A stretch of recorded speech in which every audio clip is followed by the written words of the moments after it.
कितनी मेहनत की थी मीरा ने उस ड्रेस को गायब करने में।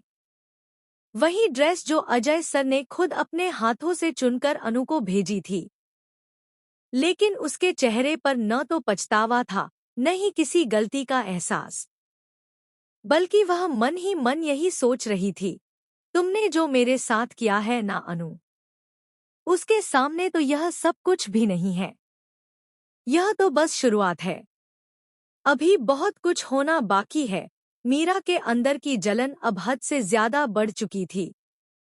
कल की पार्टी में भी सर का व्यवहार उसे बिल्कुल रास नहीं आया। वह बार बार सोचती रही, सर अनु से बात भी नहीं कर रहे थे। क्या सच में वह उस पर नाराज है, या ये सब सिर्फ दिखावा है?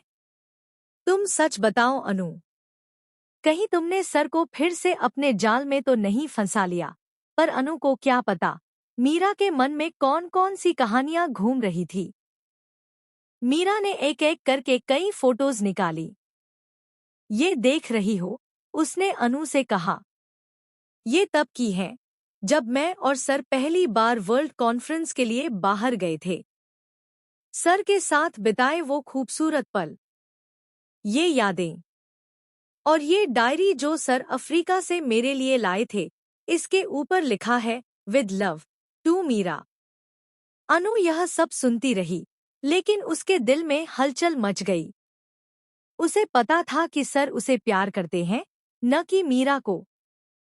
पर फिर भी ये पास्ट की बातें, ये तस्वीरें, ये गिफ्ट्स, सब कुछ सुनकर उसका दिल बैठ गया। दूसरी तरफ मीरा पूरे प्लान के साथ अनु को तोड़ने में लगी थी। वह जानती थी कि सर ने जो ड्रेस भेजी थी, वह अनु तक पहुंची ही नहीं, बल्कि उसने खुद ही उसे रास्ते से गायब करा दिया था।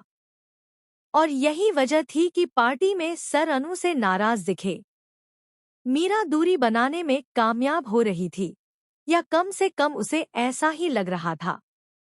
वह अंदर ही अंदर मुस्कुरा रही थी, कितनी मेहनत की है मैंने इस ड्रेस को गायब करने में। अब देखना कैसे दूर जाती है अनु सर से। मैं नहीं छोड़ने वाली उसे इतनी आसानी से।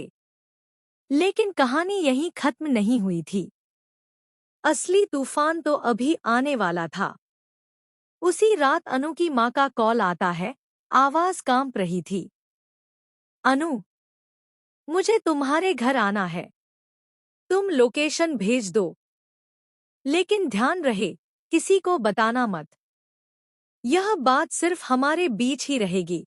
अनु को कुछ समझ न आया, पर उसने लोकेशन भेज दी। कुछ ही देर बाद जब उसकी माँ उस जगह पहुंची, तभी अचानक एक तेज रफ्तार गाड़ी आई और पल भर में उन्हें जोरदार